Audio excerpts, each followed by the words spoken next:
خصوصی طور پہ لو اللہ میں آپ کیا سکھانا چاہتی ہیں؟ And then over to you people. آپ میں سے جو بھی کوئی سوال پوچھنا چاہے گا فرنٹ پر آ جائے گا. انشاءاللہ ان کا سوال بھی ریکارڈ ہو رہا ہوگا اور انشاءاللہ جواب استاذہ دے رہی ہوں گی. تو جتنے آپ پارٹیسپیٹیو ہوں گے اس ڈسکشن پلیٹ فارم کا اتنا زیادہ فائدہ ہوگا. کیا ڈسکشن کرنا زیادہ بہتر نہیں ہے؟ الجھنیں دور ہو جائیں تو زیادہ آسان نہیں ہے. بہت سارے سوال آپ کے پیارے بھی آپ سے پوچھتے ہوں گے, بچے بھی پوچھتے ہوں گے, انسان کو سم ٹائم سمجھ نہیں آ رہی تھی اس سوال کا جواب کیسے دینا ہے. تو ہم لو اللہ کے اوپر فوکس رہیں گے. جی استاذہ, لو اللہ میں آپ کیا سکھانا چاہتی ہیں؟ اصل میں اللہ سبحانہ تعالیٰ نے ہم سب کو اپنے لیے بنایا ہے.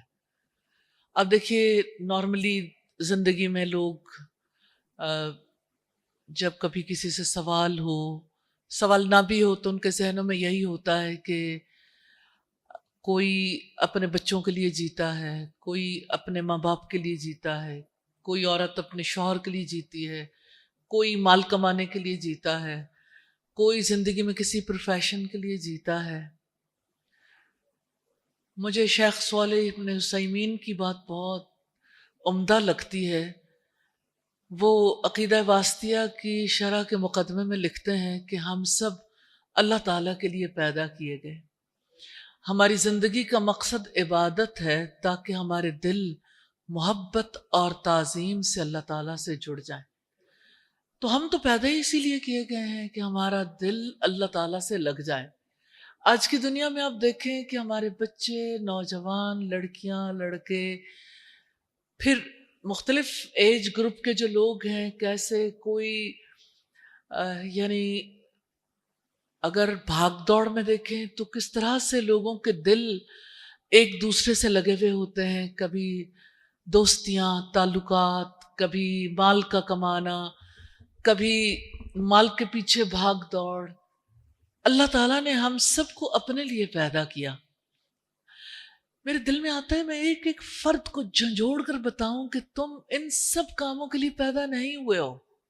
اللہ تعالیٰ نے تمہیں اپنے لیے بنایا ہے اور ہماری زندگی کا مقصد عبادت ٹھہرایا تاکہ ہمارے دل اللہ تعالیٰ سے لگ جائیں محبت اور تعظیم کے ساتھ. اور اب دیکھیں جب سے انسان دنیا میں آیا نا, اس وقت سے سب سے بڑی کوشش جو ابلیس کی ہے وہ یہ کہ بندے کا تعلق اس کے رب سے نہ رہے. تو بندہ جو بھی کام کر رہا ہوتا ہے نا, تو سب سے پہلی چیز جو اس کے دل سے نکلتی ہے وہ اللہ کی یاد ہے. اللہ تعالیٰ سے کنیکشن ہے, اللہ تعالیٰ سے ایک تعلق ہے.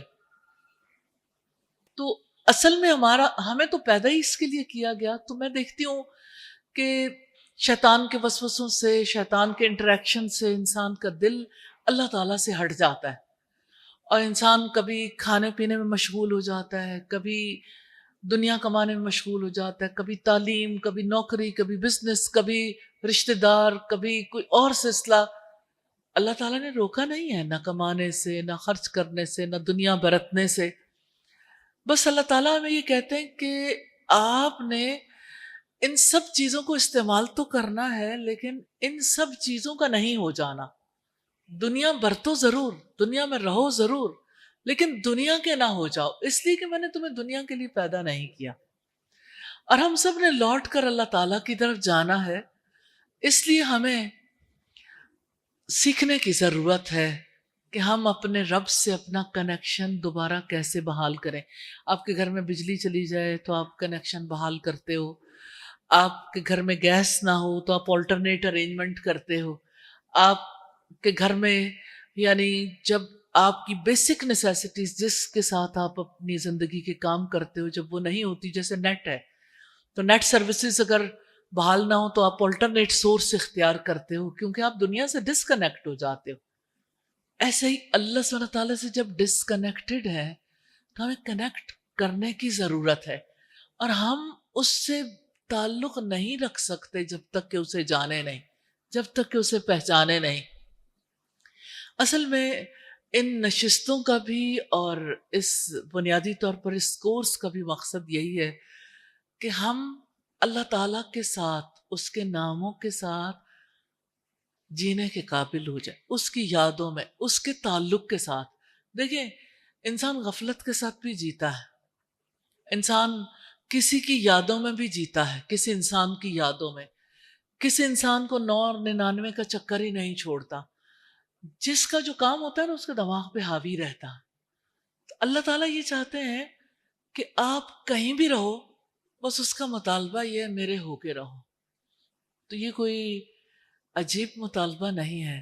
آپ کیا سمجھتے ہیں کہ اللہ تعالیٰ کا یہ مطالبہ برحق ہے ہمارے سے کہ آپ جہاں بھی رہو میرے ہو کے رہو؟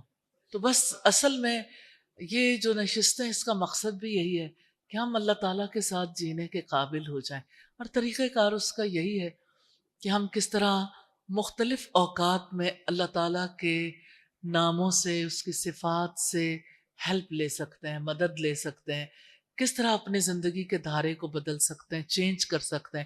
یہ جو ڈپریشن ہے، یہ جو بے چینی ہے، یہ جو انگزائٹی ہے، جو آج کے دور کی جو بیماریاں ہیں، کہیں چین نہیں ملتا، قناعت نہیں ہے، لوگ ایک دوسرے سے حسد کرتے ہیں، لوگوں کی زندگیوں میں ایک سکون جو انسان کی بنیادی نیڈ ہے وہ سکون نہیں ہے، بے سکونی ہے، بے قراری ہے۔ تو اس بے قراری کا اور جو بھی سبب آپ تلاش کر لیں، الٹیمیٹلی آپ اس پہ پہنچیں گے کہ ہم اپنی اصل سے کٹ گئے ہیں۔ آپ کٹی پتنگ کو دیکھیے، جب پتنگ کی ڈور کسی کے ہاتھ میں ہوتی ہے، بیچ میں سے پتنگ کٹ جاتی ہے تو اس کا کیا مستقبل ہوتا ہے؟ تو کٹی پتنگ کی طرح زندگی نہیں گزارنی چاہیے۔ لیو ود اللہ سبحانہ و تعالیٰ۔ جزاک اللہ خیر۔ استاذہ شہروز سہیل ہیں، آپ سے پوچھنا چاہتی ہیں۔ کون ہے؟ شہروز سہیل ہیں، جی ہمارے سے یوٹیوب پہ کوشچن لے رہی ہیں۔ آپ کا بھی کوئی سوال ہو آپ فرنٹ پہ آ سکتے ہیں۔ استاذہ، میں اللہ کو ہر وقت یاد کرتی ہوں اور اللہ سے مانگتی ہوں، پھر میں ڈرتی کیوں ہوں؟ پھر مجھے وسوسے کیوں آتے ہیں؟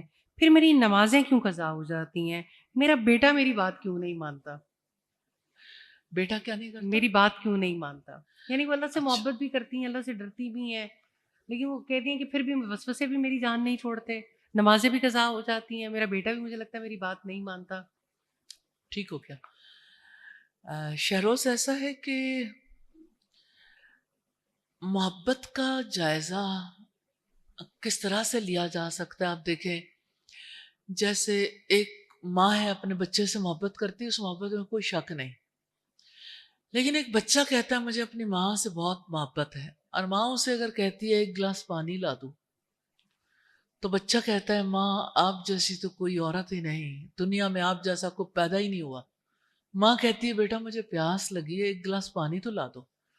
وہ پھر اپنی ماں کی تعریف میں رطب اللسان ہوتا ہے، آپ کپڑے اتنے اچھے پہنتی ہیں، آپ کی گفتگو اتنی اچھی ہے، آپ کے جو ہے آپ کا لائف سٹائل اتنا اچھا ہے۔ ماں کہتی ہے کہ میں پیاس سے جاں بلب ہوں، میری یعنی اس وقت کیفیت فرق ہو رہی ہے، آپ مجھے ایک گلاس پانی لا دو، باقی باتیں بعد میں کر لینا۔ لیکن بچہ اپنی اس حرکت سے ہٹتا نہیں۔ آپ میں سے کتنی ساری مائیں ہوں گی، آپ مجھے یہ بتائیے کہ وہ ماں اپنے بچے کی محبت پہ یقین کرے گی؟ اس کی اتنی لچھے دار گفتگو کو وہ سمجھے گی کہ یہ کوئی محبت کرنے والا ہے؟ تو نیچرلی یعنی انسان جو ہے نا وہ یعنی کسی کے تعلق کو، کسی کی محبت کو اس کے عمل سے پہچانتا ہے نا، کہ اس کا طرز عمل کیا ہے۔ کتنے ہی لوگ ہیں جو یہ سمجھتے ہیں کہ ہم اللہ تعالیٰ سے محبت کرتے ہیں، محبت ہوتی بھی ہے، اس میں بھی کوئی شک نہیں، لیکن وہ محبت کس درجے کی ہے کہ جب کبھی محبوب بلائے تو آپ منہ دوسری طرف کر لیں۔ ملاقات کا وقت ہو، آپ کا کوئی بہت پیارا آپ سے ملاقات کے لیے آپ کے گھر آئے، 10 سال کے بعد ملاقات ہونی ہے، تو آپ گھر سے چلے جائیں گے؟ کیا گھر سے جانے والے کو محبت ہوگی؟ جس کو محبت ہوگی وہ گھر پہ آنے والے کے لیے تیاری کرے گا، گھر صاف ستھرا کروائے گا، اس کا روم سیٹ کریں گے، اس کے آنے پہ گھر میں خوشبوئیں، اس کے آنے پہ گھر میں کھانے، اس کے آنے پہ اس کے آرام کی فکر ہوتی ہے نا۔ ملاقات کوئی چھوٹی چیز نہیں ہے، ایک عام انسان سے ملاقات بھی جن سے ہمیں محبت ہوتی، اور اللہ سبحانہ تعالیٰ سے ملاقات ہو اور انسان اللہ تعالیٰ سے منہ موڑ جائے، یہ کیسی محبت ہے؟ اس کا جائزہ لینے کی ضرورت نہیں۔ اس سوال میں ہی جواب ہے کہ جب نماز ادا نہیں ہوتی تو اپنی محبت کا جائزہ لیں۔ اصل میں جو محبت بغیر جانے ہوتی ہے نا، ایک تعلق ہے. مثال کے طور پر جیسے بجلی کے کنیکشنز ہوتے ہیں نا. اچھا اگر آپ یعنی دو اپوزٹ تاروں کو آپس میں جوڑ دیں تو دھماکہ ہی ہونا ہے نا. جو تعلق جوڑتا ہے نا وہ تعلق پراپر کنیکشن پراپر ہونا چاہیے. اگر کنیکشن پراپر نہ ہو کام خراب ہو جاتا ہے. ایک لائٹ جو ہے نا وہ 220 پاور کی ہے اور دوسری مشینری جو 110 کی ہے. 110 والے کو اب 220 والے جہاں سے مل رہی ہے پاور اس میں لگائیں گے تو کیا ہوگا؟ نیچرلی طریقہ کار فرق ہو جائے گا. اور جو بیٹا بات نہیں مانتا نا اس میں اللہ سبحانہ تعالیٰ کا پیار ہے. آپ سوچیں گے کہ یہ کیسا پیار ہے کہ اللہ تعالیٰ اس طریقے سے سمجھانا چاہتے ہیں نشانیوں سے کہ دیکھیں جیسے آپ کا بیٹا آپ کی بات نہیں مانتا اور آپ کا دل دکھتا ہے، ایسے ہی میری پیاری بندی جب تم میری بات نہیں مانتی مجھے بھی اتنا ہی برا لگتا ہے. تو جب ایک انسان اپنے رب کے آگے جھک جاتا ہے، اپنے رب سے دعائیں کرتا ہے، اللہ سبحانہ تعالیٰ پھر حالات بدل دیتے ہیں. لیکن پھر بھی جب کبھی بچے بات نہیں مانتے، جب بچے نافرمان ہو جاتے ہیں تو اللہ کے رسول نے ہمیں طریقہ کار بتایا کہ آپ ان کے لیے دعا کرو. اللہ تعالیٰ نے بھی اپنی کتاب میں بتایا. جیسے رب العزت نے یہ دعا سکھائی ہے وَأَصْلِحْ لِي فِي ذُرِّيَّتِي إِنِّي تُبْتُ إِلَيْكَ وَإِنِّي مِنَ الْمُسْلِمِينَ کہ میری اولاد کی اصلاح کر دے، میں آپ سے توبہ کرتی ہوں اور میں مسلمانوں میں سے. تو اب دیکھیے توبہ ضروری ہے نا اپنے طرز عمل پہ. اور کوشش کرنا ایک ماں کا یا ایک باپ کا، انسان کا فرض ہے. نتائج اللہ تعالیٰ کے حوالے ہیں. اولاد کی فرما برداری یا اولاد کی نافرمانی اس بات کی ضمانت نہیں ہے کہ اللہ راضی ہے یا ناراض. ایسا ہو سکتا ہے کہ کوئی نوح علیہ السلام 950 سال اللہ سبحانہ تعالیٰ کا حکم مان کر اللہ تعالیٰ کی طرف دعوت دیتے رہے، اولاد پھر بھی اللہ تعالیٰ کی نہیں ہوئی. لیکن ایسا ہمیشہ نہیں ہوتا. ایسا بھی ہو سکتا ہے کہ پھر بھی اولاد نافرمان رہے. لیکن اپنی کوشش کی طرف ضرور دیکھنا چاہیے. اور یہ بات ضرور ذہن میں رکھیے، آپ توبہ کریں گی شروز تو اللہ سبحانہ تعالیٰ کی طرف سے رحمت ہوگی. اور یہ جو دل میں وسوسے آتے ہیں، خیال آتے ہیں، تو یہ اس وجہ سے کہ اللہ تعالیٰ نے ہمارے دشمن کو ہمارے ساتھ اٹیچ کیا ہوا ہے، جس نے ہر دم ہمارے دل میں کوئی نہ کوئی خیال ڈالنا ہے. اور یہ دشمنی تو آسمانوں پہ شروع ہوئی تھی، اب زمین پہ آنے کے بعد بھی وہ سلسلہ جاری ہے. تو اس کا کام ہے ہمیں ڈی ٹریک کرے اور ہمارا کام ہے کہ ہم سیدھے راستے پہ رہیں. تو اللہ سبحانہ تعالیٰ نے ہر انسان کے ساتھ ایسا معاملہ کیا ہے کہ جہاں اس کو شیطان برائی کی کال دیتا ہے وہاں زمین پر نیکی کی کال دینے والے بھی بہت ہیں. تو انسان کو اپنی مجالس، اپنے یعنی کہاں وہ ٹائم پاس کرتا ہے، کن لوگوں کے درمیان رہتا ہے، اس کو ضرور دیکھنا چاہیے. کیونکہ نبی صلی اللہ علیہ وسلم نے فرمایا المرء علی دین خلیلہ، آدمی اپنے دوست کے دین پر ہوتا ہے. تو جب کبھی انسان اچھے دوستوں کے ساتھ رہتا ہے وہ اچھی نصیحت کرتے ہیں، تو انسان کے لیے ان نصیحتوں پر عمل کر کے شیطان کے وار سے بچنا ممکن ہو جاتا ہے. اور برے دوست جو ہے نا وہ تو رسول اللہ نے مثال دی ہے نا اچھے اور برے دوست کی، کہ جو اچھا دوست ہے اس کی مثال عطر فروش کی طرح ہے کہ اگر آپ اس سے عطر نہیں خریدتے وہ آپ کو تحفہ بھی نہیں دیتا، لیکن آپ اگر ایک خوشبو والے ماحول میں بیٹھتے تو آپ کے لباس سے خوشبو آئے گی، آپ کے اندر سے خوشبو آئے گی. لیکن اگر آپ کسی بھٹی جھونکنے والے کے پاس بیٹھو گے تو اس کے جو بھٹی سے دھواں اٹھے گا وہ آپ کا لباس بھی سیاہ کرے گا، اور جو آگ کی چنگاریاں اٹھیں گی وہ آپ کا لباس بھی جلائیں گی. تو دوستی انسان پر اثر انداز ہوتی ہے. تو انسان کو یہ ضرور دیکھنا چاہیے، دوستی ضروری نہیں انسانوں کی دوستی خراب کرے. موبائل کی دوستی انسان کو سم ٹائمز بہت زیادہ خراب کرتی ہے کہ آپ کسی انسان سے بات ہی نہیں کرتے. لیکن اب تو ایسے ایسے سورسز ہیں، آپ سارا وقت جہاں مرضی گزار لیں.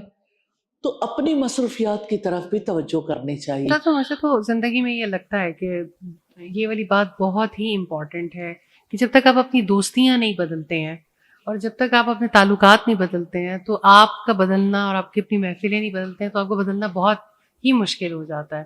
اور رسول اللہ کی بات سچی ہے کہ انسان اپنے دوست کے دین پر ہوتا ہے. اور یہ کہ جب بھی وسوسہ آئے تو اعوذ باللہ من الشیطان الرجیم پڑھ لیں. اور نبی صلی اللہ علیہ وسلم نے دعا سکھائی ہے، ربی اعوذ بک من ہمزات الشیاطین واعوذ بک ربی ان یحضرون.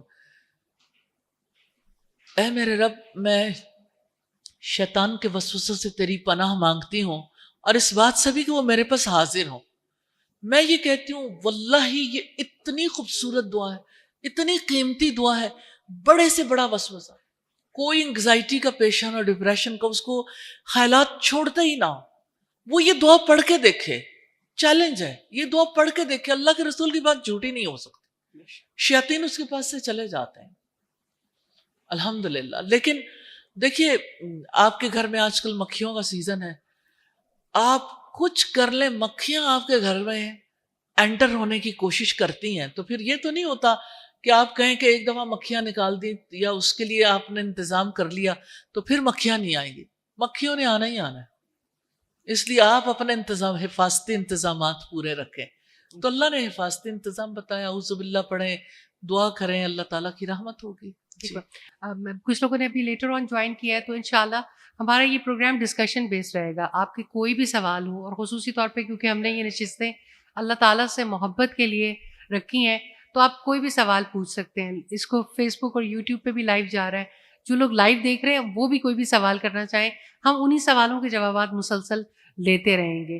جزاک اللہ خیر. جی کوئی سوال پوچھنا چاہ رہا ہے؟ جو بھی سوال کرے اپنا نام بتا کے چھوٹا سا تعارف کروا کے تو وہ کوشچن پوچھ سکتا ہے. چیز آ جائیں. السلام علیکم، میرا نام حنا ہارون ہے. میں آپ سے یہ پوچھنا چاہوں گی کہ اللہ کا شکر ہے میرے دل میں اللہ تعالیٰ کی محبت ہے، لیکن میرے بچے کیونکہ لاہور کے بڑے بڑے انسٹیٹیوٹس میں پڑھ رہے ہیں، وہاں کا ماحول اور میرے گھر کے ماحول میں ایک فرق آ جاتا ہے. تو میں کیا کروں جس سے میں اپنے بچوں میں اللہ تعالیٰ کی محبت پیدا کر سکوں؟ ایک ماں کا دکھ ایک ماں کا دکھ نہیں ہے، یہ سوسائٹی کی آلموسٹ ہر ماں کا دکھ ہے. ہر وہ ماں جو ذی شعور ہے، جو اللہ سبحانہ تعالیٰ سے محبت کرتی ہے، جو اس بات کو سمجھتی ہے کہ اللہ سبحانہ تعالیٰ کا تعلق اس کی محبت ہی اصل ہے اور اس کے احکامات پر عمل کرنا ہی اصل ہے اور اسی سے نجات ممکن ہے، وہ ضرور اپنے بچوں کو بھی بچانا چاہتی ہے. میں ایک مثال سے آپ کے سامنے بات رکھنا چاہتی ہوں. نبی صلی اللہ علیہ وسلم نے ایسے شخص کی مثال دی ہے جس نے 99 قتل کیے تھے. 99 قتل کرنے کے بعد وہ ایک پادری کے پاس گیا، بنی اسرائیل سے اس کا تعلق تھا. ایک پادری کے پاس گیا اور اس نے کہا کہ میں نے 99 قتل کیے، کیا میرے لیے کوئی معافی کی گنجائش ہے؟ تو اس نے کہا کہ معافی کی کوئی گنجائش نہیں، تم نے اتنے بڑے گناہ کر لیے، اتنے 99 افراد کو قتل کر دیا، کیسے ہو سکتا ہے کہ تمہیں معافی مل جائے؟ اس پر اس شخص نے کہا چلو میں نے تو نہیں زندہ رہنا، تو پادری صاحب کو بھی زندگی کا مزہ مزید نہیں اٹھانا چاہیے. اس نے پادری کو بھی قتل کر دیا. اب 100 پورے ہو گئے، لیکن اس کے دل کے اندر جو کسک تھی نا وہ جاری رہی. اس نے پھر جا کے کسی پادری سے پوچھا، کسی اللہ والے سے پوچھا کہ آپ یہ بتاؤ کہ میں نے 100 قتل کر لیے، کیا میرے لیے معافی کی گنجائش ہے؟ اس نے کہا کہ آپ برے لوگوں کی بستی چھوڑ دو، اگر برے لوگوں کی بستی میں رہو گے تو پھر تو نہیں بچ پاؤ گے. اس نے بات مان لی، وہ اس بستی سے نکلا اور نیک لوگوں کی بستی کی طرف چل دیا. راستے میں پہنچا تو موت کے فرشتے آ گئے. وہ جو نیک روحوں کو سلب کرتے ہیں اور وہ جو بری روحوں کو سلب کرتے ہیں دونوں طرف کے آ گئے. تو جو بدروحوں کو قبض کرتے ہیں ان فرشتوں نے کہا کہ اس نے زندگی میں کبھی کوئی نیکی نہیں کی، اس کو تو لے جانے کے ہم حقدار ہیں. تو جو نیک روحوں کو سلب کرنے والے تھے انہوں نے کہا یہ کیسے ہو سکتا ہے، اس نے توبہ کر لی ہے، اس کو تو ہم لے کے جائیں گے. اب یہ دونوں کے درمیان ٹائی پڑ گئی. تو اللہ سبحانہ تعالیٰ نے یہ بات ان کے دل میں ڈالی کہ آپ فاصلہ ناپ لو. جس طرف کا فاصلہ زیادہ ہے یہ فرد یعنی اس کے مقابلے میں اسے اس طرف کاؤنٹ کیا جائے جس کا فاصلہ کم ہے. اب اس شخص نے کیا کیا کہ مرتے مرتے بھی اپنے آپ کو اس سرزمین کی طرف وہ سینہ اپنا اس طرف کو ڈال رہا تھا جس طرف نیک لوگوں کی بستی تھی. اللہ سبحانہ تعالیٰ نے زمین لپیٹ دی, اس طرف کا فاصلہ کم نکلا جو نیک لوگوں کی بستی تھی, اور اسے نیک روحیں سلب کرنے والے فرشتے لے گئے. تو جب انسان صدقہ کرتا ہے اس سے بھی گناہ مٹ جاتا, دل کو تسکین ہو جاتی ہے. الحمدللہ 3 لوگ جن کی توبہ بعد میں قبول کر لی گئی تھی لیکن جن کا سوشل بائیک آؤٹ ہوا تھا, تو انہوں نے بھی کہا تھا کہ ہم اپنا مال جس کی وجہ سے ہم جہاد پر جانے سے پیچھے رہ گئے تھے اسے اللہ سبحانہ تعالیٰ کے لیے دینا چاہتے ہیں. تو نبی صلی اللہ علیہ وسلم نے فرمایا تھا کہ 1/3 دے دو, باقی روک لو. تو مال سے تزکیہ ہوتا ہے, مال اللہ کی راہ میں دینے سے. تو یہ پیوریفیکیشن کے راستے ہیں الحمدللہ. لیکن سب سے بڑا طریقہ اللہ سبحانہ تعالیٰ کے ناموں سے پاکیزگی میں, عقیدہ درست ہو. جتنا کنیکشن مضبوط ہوتا ہے پیوریفیکیشن کا عمل اتنا زیادہ تیز ہو جاتا ہے الحمدللہ. جزاک اللہ خیر. جی نیکسٹ کوشچن دے سکتے ہیں. السلام علیکم ورحمۃ اللہ وبرکاتہ. بشار رحمان میرا نام ہے. محترمہ, میں نے اپنی ہمت سے کوشش کی کہ ایک ادارہ ہو, اس میں ایک لیڈیز کی, بڑی عمر کی لیڈیز کی کلاس ہو. تو الحمدللہ کلاس کا رینج ہو گیا, ہمیں استاد اچھی جو قابل ٹیچر ہے وہ مل گئی الحمدللہ. لیکن اکثر کلاس میں یہی بڑی جو آپیاں وہ شکوا کرتی ہے میری جیسی, میں بتاتے خود بھی یہی مجھے کہ جو ہم پڑھتے ہیں پھر وہ بھول جاتے ہیں, جلدی سے بھول جاتے ہیں. کیا اس میں ہماری کچھ محبت میں کمی ہے یا کیا اس میں کوئی آپ طریقہ کار میں بتائیں کو ہم زیادہ سے زیادہ یاد رہ سکے تاکہ ہم دل کی تسلی پائیں. اہم مسئلہ ہے. دیکھیے 2 صورتیں ہوتی ہیں. ایک تو ایج کی وجہ سے سم ٹائمز انسان یعنی اس کو زیادہ دیر تک باتیں یاد نہیں رہتی, اور سم ٹائمز ایسا ہوتا ہے کہ انسان ایج بھی نہیں ہے پھر بھی بھول جاتا ہے. بھول جانا جو ہے نا, یہ آدم علیہ السلام کی زندگی میں اگر ہم دیکھیں تو اللہ تعالیٰ یہ کہتے ہیں کہ ہم نے آدم سے عہد لیا تھا فنسیہ, وہ بھول گیا. ابھی تو پیدا ہی کیا تھا اور ابھی تو چند دن ہوئے تھے وہاں رہتے ہوئے, لیکن آدم علیہ السلام بھول گئے. تو اللہ تعالیٰ نے اس کا جواب دیا, وَلَمْ نَجِدْ لَهُ عَزْمًا, ہم نے اس میں عزم کی کمی پائی, کمٹمنٹ. تو جائزہ لیں کمٹمنٹ کا, کمٹمنٹ سٹرونگ نہیں ہے اتنی. نمبر 1. نمبر 2 یہ کہ بعض اوقات ایسا ہوتا ہے کہ انسان کی کمٹمنٹ بھی ہوتی ہے لیکن اپنے بس میں ہی نہیں ہے کہ چیزیں یاد رہ جائیں. استغفار, اللہ سبحانہ تعالیٰ سے استغفار کرنے کی وجہ سے انسان کو چیزیں یاد آ جاتی ہیں. اگر آپ کو کوئی چیز بھولے, جس وقت آپ کہتے ہیں نا انا للہ و انا الیہ راجعون, آپ کو فوراً فیل ہوتا ہے, وہ پتہ ہی نہیں ہوتا کہ کس طرح سے گمی ہوئی بات یاد آ جاتی. اور اسی طرح سے جیسے یعنی علماء نے اس کے بارے میں حافظے کے اذکار بھی بتائے ہیں, اور سمجھنے کے لیے جیسے سنقریؤک فلا تنسى الا ما شاء اللہ, ان قریب ہم آپ کو پڑھوا دیں گے پھر آپ نہیں بھولو گے, الا ما شاء اللہ, مگر جو اللہ تعالیٰ چاہے.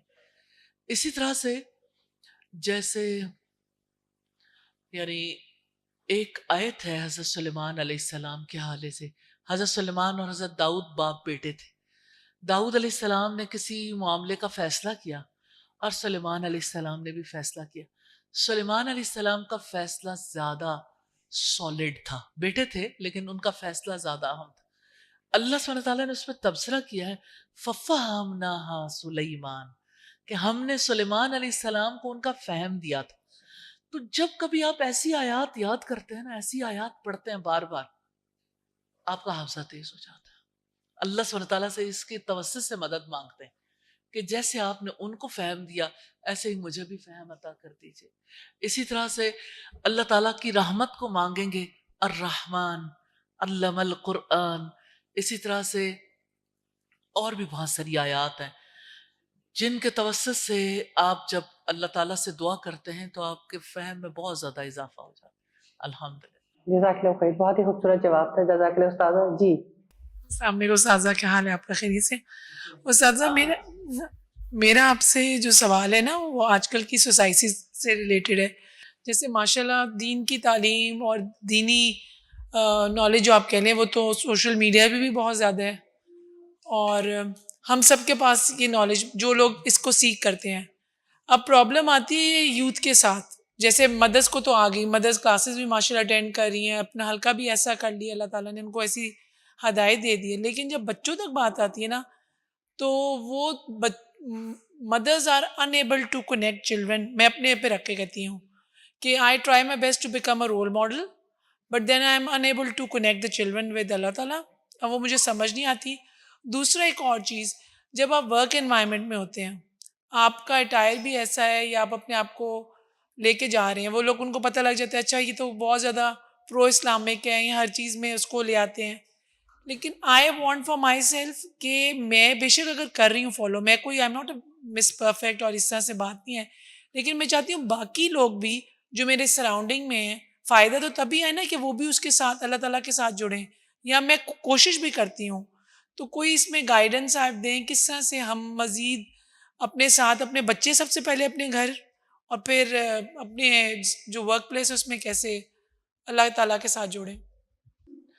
ٹھیک ہے. الحمدللہ ایک اور اینگل سے اللہ سبحانہ تعالیٰ سے محبت کرنے والوں نے یہ معاملہ رکھا جو سارے لوگوں کے معاملے کو انشاءاللہ تعالیٰ اللہ تعالیٰ کی مدد سے اللہ تعالیٰ اسے کلیئر کریں گے.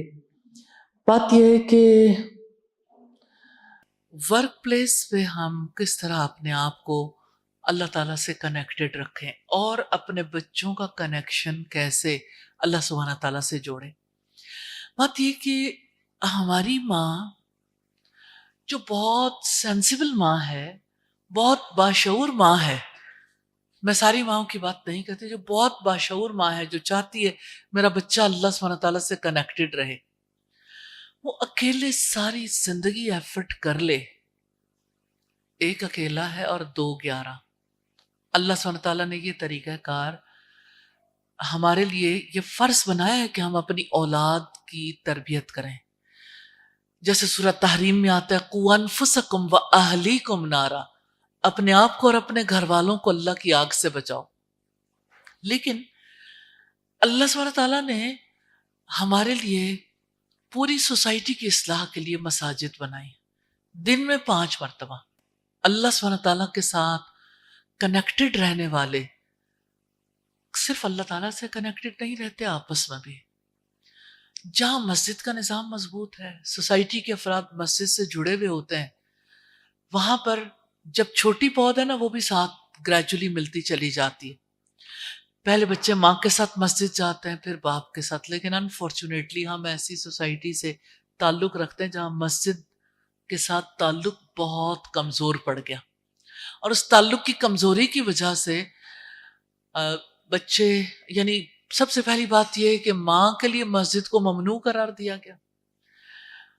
جب ماں مسجد نہیں گئی اور مسجد میں ماؤں کے لیے، خواتین کے لیے جگہ بھی نہ رکھی گئی، پھر باپ کے ساتھ مسجد جانا، تو باپ اگر فرض کریں کہ نارملی ایسا ہے ہمارے یہاں کہ مرد جو ہیں وہ کم نمازی ہیں، یعنی مسجد کے نمازی کم ہیں، تو اگر باپ خود مسجد نہیں جاتا تو اگر یعنی باپ نمازی نہیں ہے، باپ بچوں کو مسجد نہیں لے کے جاتا، تو پہلے نمبر پر تو یہ ڈسکنیکٹ کر دیا نا اپنے بچے کو ایک نیک ماحول سے، جہاں 5 دفعہ جانا تھا، 5 دفعہ پیوریفیکیشن کا عمل ہونا تھا. اب اکیلی ماں اگر اپنے بچے کی تربیت کرنا چاہے، جو کہ ہماری سوسائٹی کا ایک یعنی عجیب المیہ ہے کہ نارملی یہ سمجھا جاتا ہے کہ تربیت کرنا صرف ماں کی ذمہ داری ہے. نارملی باپ اس کی ذمہ داری نہیں لیتے. اس کا یہ مطلب نہیں کہ سارے باپ، لیکن میجورٹی ایسے ہی افراد کی ہے جو تربیت کرنا اپنی ذمہ داری نہیں سمجھتے. تو ایسے میں بہت مشقت ہو جاتی ہے. تو میں پھر بھی کہنا چاہتی ہوں کہ جیسے آپ اچھی مجالس میں جاتے ہیں اور مجالس میں جا کے آپ یہ دیکھتے ہیں کہ ایمان بڑھتا ہے. اسی طرح سے بچوں کا ایمان بھی مجالس میں جانے سے بڑھتا ہے. نیک مجلس کتنی ضروری ہے، اچھے لوگوں سے دوستی، پھر اچھی مجالس میں جانا، پھر باقاعدہ طور پر دینی تعلیم دلوانا. ان چیزوں کی ضرورت اپنی جگہ پر رہتی ہے. لیکن وہ بچے جو بڑے ہو گئے، اب وہ ان ساری حدود سے نکل گئے، اب ان کا کیا کریں؟ ان کے لیے بھی دعا کرنی چاہیے. اور سب سے بڑی بات یہ ہے، ہمارے اسلاف ایک بزرگ کے بارے میں یہ کہا جاتا ہے کہ جب لیلۃ القدر آتی تھی تو وہ ہمیشہ اپنے لیے دعا کرتے تھے، یا اللہ مجھے اچھے دوست نصیب کر دے. تو اپنے بچوں کی اچھی دوستیوں کے لیے بھی دعا کرنی چاہیے. اور یہ ہے کہ بچوں کی ہدایت کے لیے ماں باپ سجدے میں وہ دعا کریں جو رسول اللہ نے سکھائی.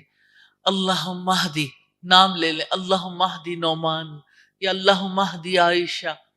تو جب آپ دعا کرتے ہیں، اور کوئی یہ نہیں کہ ادھر دعا کر کے بچہ بالکل ٹھیک مسلمان ہو گیا، یہ تو زندگی بھر کی باتیں ہیں. اللہ سبحانہ تعالیٰ ہی کو معلوم ہے کہ وہ کب راستہ بنے گا. لیکن بچوں کی اچھی دوستیوں کے لیے، اچھی مجالس میں شرکت کے لیے، پھر بچوں کی ہدایت کے لیے دعائیں کرنے کے لیے، یہ سب طریقہ اختیار کریں گے تو اللہ تعالیٰ انشاءاللہ آسانیاں کرے گا.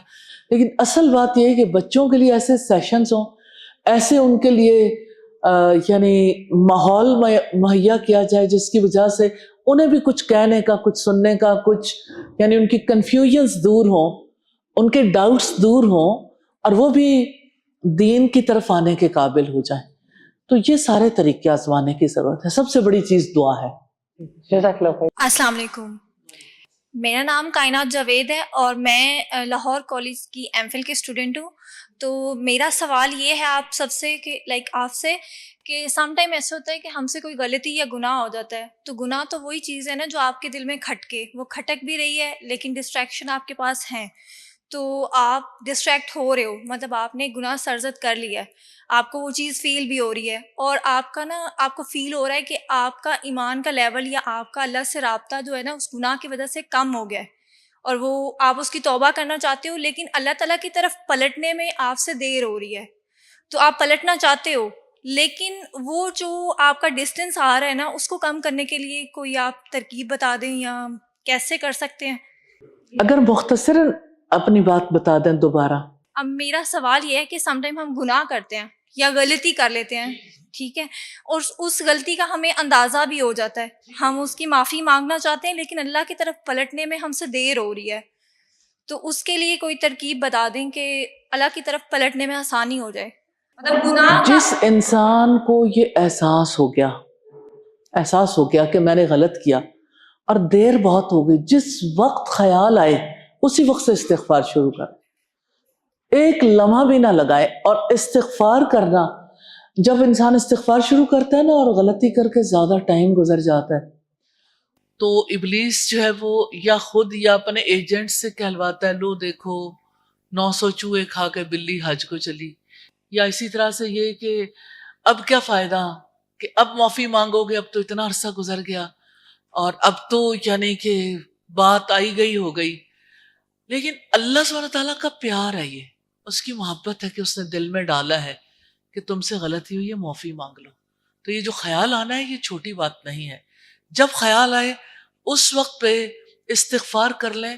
ریلی استغفار اور توبہ کا پانی بڑے سے بڑے گناہ کو دھو ڈالتا ہے. اسی لیے اللہ سبحانہ تعالیٰ نے فرمایا یا ایھا الذین آمنوا، اے لوگوں جو ایمان لائے ہو، توبوا الی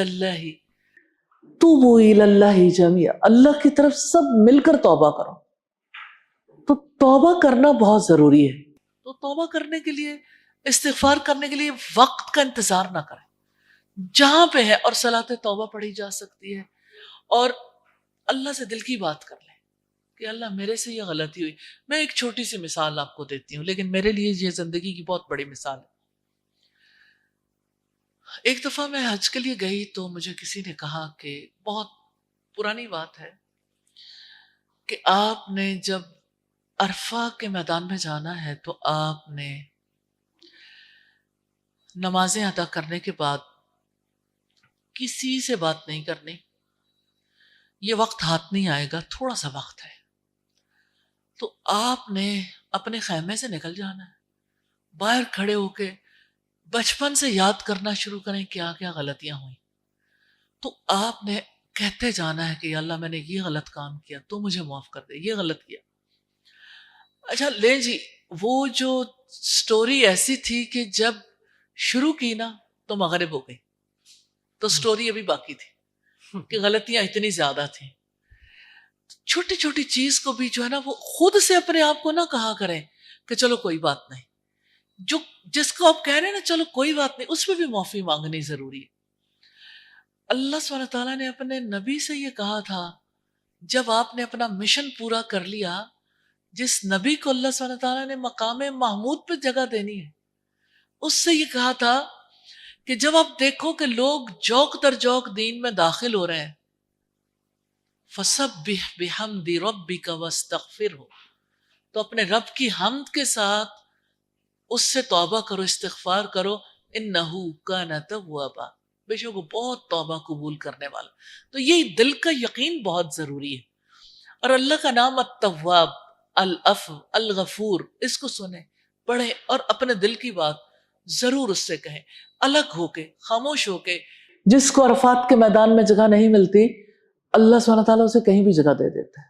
اپنے گھر میں الگ، لوگوں سے الگ تھلگ ہو کے تھوڑا اونچی آواز میں کہہ لیں تو بندے کو سکون بہت آتا ہے. اس کا یہ مطلب نہیں کہ ہمیشہ اونچی آواز میں کہنا چاہیے، لیکن اپنا بھی علاج ہوتا ہے نا، اپنے آپ کو بھی پتہ چلتا ہے، اور پھر یہ کہ دل کو ڈھارس بھی بنتی ہے. اور اس بات کی پرواہ نہ کریں، کیونکہ انسان جب اللہ تعالیٰ سے اس کے سامنے غلطیوں کا اعتراف کرتا ہے تو اس کی ہچکیاں بھی بندھنے لگ جاتی ہیں کہ، اور اچھا نہیں ہے کہ دنیا میں ہی انسان پاک ہو جائے، کہ دنیا میں اس سے ساری چیزوں کی معافی مانگ لے. تو یہ تو اللہ کا بہت بڑا کرم ہے، اس کی رحمت ہے، اس کا پیار ہے کہ وہ آپ کو معافی کی طرف لے آئے. الحمدللہ. ایک کوشچن آن لائن ہے، آپ لیں. میں ایک سوال اور بھی رابعہ یوسف پوچھتی ہیں کہ لوگوں کا خوف دل سے نہیں نکلتا، اور کوشش بھی ہے، دعا بھی کرتی ہوں، بٹ بہت فیس کرتی ہوں، اس ڈر کی وجہ سے بات تک نہیں ہو پاتی. دنیا اور دین کی بات بتاتے وقت جب بھی اللہ کے حق ہے اس کا مطلب نیکی کی بات بھی بتانا چاہتی ہیں. اور ایک اور سوال بھی ہے کہ لوگوں کا خوف بہت زیادہ غالب رہتا ہے، اس سلسلے میں کیا کرنا چاہیے؟ خوف ہمارے ایموشنز میں سے ہے. اللہ سبحانہ تعالیٰ نے انسان کو ایسی فطرت پر بنایا ہے کہ وہ خوفزدہ ہو سکتا ہے کسی سے بھی، اسی طرح سے بے خوف بھی ہو سکتا ہے. اب یہ انسان کی اللہ سبحانہ تعالیٰ نے جو عقل دی ہے نا، اس کو استعمال کرنا ہے کہ اس نے خوف کس کا کھانا ہے. جو چیز انسان کے لیے بڑی ہوتی ہے انسان اس سے خوف زدہ ہوتا ہے. یہاں پہ حقیقت میں نہیں، ریالٹی میں جس کے لیے جو چیز جتنی بڑی ہے وہ اس سے خوف کھاتا ہے. مثال کے طور پر ایک بچے کو اگر سانپوں میں بٹھا دیں اسے خوف ہی نہیں آئے گا. کرول کرنے والا بچہ، اسے کیا خبر، وہ سانپ کو پکڑ بھی لے گا. وہ موسیٰ علیہ السلام بھی ہوں گے تو انگارہ بھی اٹھا کے منہ میں ڈال لیں گے، کیونکہ انہیں خوف نہیں، پتہ ہی نہیں ہے کہ یہ آگ جلا دے گی، یہ ناگ مجھے کاٹ لے گا. اسی طرح سے آپ دیکھیے کہ انسان جو ہے نا وہ کبھی اپنے بڑوں سے ڈرتے ہیں، اور کبھی ملکوں کی سیاست میں دیکھیں تو اپنے سے بڑے ملکوں میں جو زیادہ پاورفل ہیں ان سے ڈرتے ہیں. سمندروں میں دیکھیں چھوٹی مچھلیاں بڑیوں سے ڈرتی ہیں. اور اسی طرح سے یعنی یہ خوف تو ایسی چیز ہے، خوف بکتا ہے. آپ نے دیکھا نہیں کتنا عرصہ آپ نے کووڈ میں جو گزارا، کیا خوف نہیں بکا تھا؟ اس خوف کی وجہ سے کیا لاک ڈاؤن میں ہم نہیں رہے تھے؟ کیا اس کی وجہ سے ہم سوشل ڈسٹینسنگ پہ نہیں آئے تھے؟ کیا اس کی وجہ سے لوگ ایک دوسرے سے ہاتھ ملانے سے بھی قاصر نہیں ہو گئے تھے؟ تو ہمارے یہاں تو کوئی، جب ریسرچ ہوتی ہے نا، کوئی میڈیسن آتی ہے مارکیٹ میں تو سب سے بڑی چیز جس پر کام کیا جاتا ہے وہ خوف ہے. انسانوں کو خوف دلایا جاتا ہے. تو اس کا مطلب انسان خوف کھاتے ہیں، لیکن اب کرنے کا کام کیا ہے؟ انسان جس وقت اللہ سبحانہ تعالیٰ کو اس کے ساتھ تعلق جوڑتا ہے، اللہ تعالیٰ کی قدرت، اس کی عظمت، اس کی رحمت کو بڑا سمجھتا ہے، اللہ سبحانہ تعالیٰ کے اسماء و صفات پہ غور کرتا ہے، اس کا ایک تعلق جڑ جاتا ہے نا، تو اس کی نظر میں، اس کے دل میں، اس کی زندگی میں کوئی بڑا نہیں رہتا. پھر اسے کسی سے ڈر نہیں لگتا. میں ایک ایگزامپل دینا چاہتی ہوں، ایسی ہزاروں لاکھوں ایگزامپلز ہیں. اللہ کے رسول صلی اللہ علیہ وسلم کے ساتھی جن کے اہل مکہ نے سولی پہ لٹکا کے نا پہلے ان کے کان کاٹے، بازو کاٹے. آپ سوچ سکتے ہیں کان کٹے نا، کبھی آپ کو موقع ملے نا اللہ آپ کو کبھی نہ دکھائے، لیکن کان کٹتے دیکھے خون کے فوارے نکلتے ہیں. یہ کوئی عضو کٹے نا یوں فوارے ابلتے ہیں. اب آپ سوچئے کہ ان سے کہا گیا کہ اگر تمہاری جگہ محمد ہوتے تو کیا یہ زیادہ اچھا نہیں تھا؟ تو انہوں نے کہا کہ اگر میری آزادی کے عوض ان کے پاؤں میں کانٹا بھی چبھ جائے مجھے گوارا نہیں ہے. پھر جب یعنی خون کے فوارے ابلے تو انہوں نے کہا فزت برب الکعبہ، رب کعبہ کی قسم میں کامیاب ہو گیا. خوف نہیں تھا. کس چیز نے بے خوف کیا؟ اللہ کے خوف نے. تو دو طرح کے خوف انسان کے سامنے ہیں. انسان خوفزدہ ہو سکتا ہے مالی مسائل کی وجہ سے، فائنینشیل کرائسس، بچیوں کے رشتے نہیں ہو رہے خوفزدہ ہو سکتا ہے. اچھا سوسائٹی میں کوئی یعنی کہ خاندانی اعتبار سے کوئی ایسا معاملہ ہو گیا کہ اہل خاندان کی نظروں میں کسی کا مقام نہیں رہا، سوسائٹی میں کسی کا مقام نہیں رہا، یا خوف ہے کہ ایسا ہو جائے کہ لوگ مجھے برا سمجھنے لگے، یا اسی طرح سے کسی بھی قسم کا خوف. تو یہ سارے خوف بہت چھوٹے ہو جاتے ہیں جب اللہ کا خوف بڑا ہو جاتا ہے، کیونکہ اللہ سبحانہ تعالیٰ کا خوف دل کی عبادت ہے. تو سلیکشن تو انسان نے کرنی ہے اور نا. اللہ تعالیٰ کا خوف آپ کے اوپر اس طرح سے وہ نہیں کرتا نا، یعنی آپ کو پھر ایک بھلائی کے راستے کی طرف لے کے جاتا ہے. باقی سارے خوف تو آپ کو ایک کیونکہ اللہ ڈپریشن. سبحانہ تعالیٰ نے اجر اتنا بڑا بتایا وَلِمَنْ خَافَ مَقَامَ رَبِّهِ جَنَّتَانِ، جو اللہ کے آگے کھڑے ہونے سے ڈر گیا اس کے لیے 2 باغ ہیں، یعنی باغات ہی باغات. تو یہ تو اللہ کے وعدے ہیں نا. تو خوف تو اس کا کھائیں جو واقعی عظیم ہے، جس کی پکڑ یعنی جس کی گرفت ہم پر مضبوط ہے. ہماری سانسیں، ہماری سماعتیں، ہماری بصارت، ہمارا سب کچھ اس کے کنٹرول میں ہے. خوف تو اس کا کھانا چاہیے کہ اس کی نافرمانی نہ ہو جائے.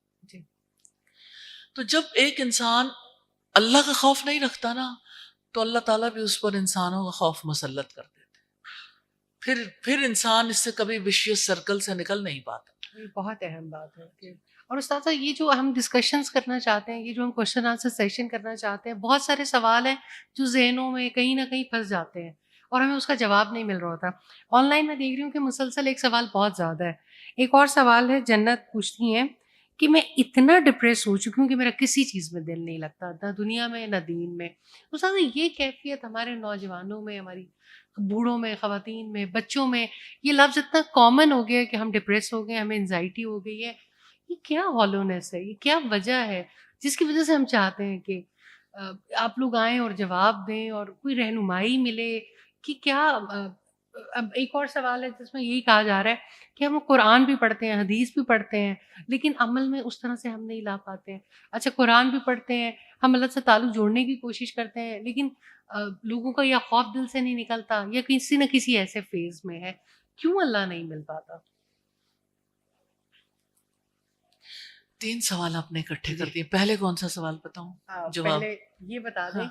کہ میں اتنا ڈپریس ہو چکی ہوں، نہ دنیا میں دل لگتا ہے نہ دین میں دل لگتا ہے. یہ کیفیت بہت سارے لوگوں پہ تاری ہے سوسائٹی میں. اچھا میں یہ سمجھتی ہوں کہ یہ اللہ سبحانہ تعالیٰ کی طرف سے رحمت ہے. اگر کسی پہ ایسی کیفیت طاری ہو تو یہ اللہ تعالیٰ کی طرف سے ایک چانس ملا ہے. بے شک. اس چانس کو اویل کرنا ہے کیونکہ اللہ تعالیٰ بلانا چاہتے ہیں اپنی طرف، لیکن انسان کو سمجھ نہیں آتی. کیا آپ کو یاد نہیں ہے کہ رسول اللہ صلی اللہ علیہ وسلم کا بھی کہیں دل نہیں لگتا تھا؟ آپ غار حرا جاتے تھے. آپ جب غار حرا جاتے تھے کئی دن وہاں رہتے تھے. کیا آپ کے بیوی بچے نہیں تھے؟ آپ اس وقت تک نبی تو نہیں بنے تھے، آپ کو نہیں پتا تھا کتاب کیا ہوتی ہے، ایمان کیا ہوتا ہے، لیکن آپ غار حرا میں جاتے تھے اور آپ کو نہیں پتا چلتا تھا میری قوم کیسے سدھرے گی، یہ کیسے ایمان لائیں گے، کس طرح ان کے معاملات سالو ہوں گے.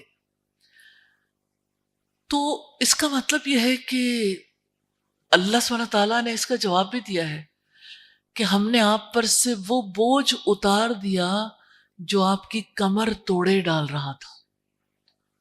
تو کمر توڑ دینے والے دکھ ہے یہ کہ انسان تنہائی کا شکار ہو جائے. اس کو سمجھنا ہے، اس کے اندر ہالونیس، اس کے اندر ایک ڈپریشنل کیفیت ہو، انگزائٹی، بے قراری. تو ہمیں مڑ کے پھر رسول اللہ صلی اللہ علیہ وسلم کی طرف دیکھنا ہے کہ اللہ سبحانہ تعالیٰ نے انہیں اس کا حل کیا دیا تھا. اقرا بسم ربک الذی خلق، پڑھو پڑھو اپنے رب کے نام سے جس نے تمہیں پیدا کیا. اللہ اکبر. کیا ڈپریشن کا علاج پڑھنا ہے؟ یس. اس لیے کہ ہالونیس ہے.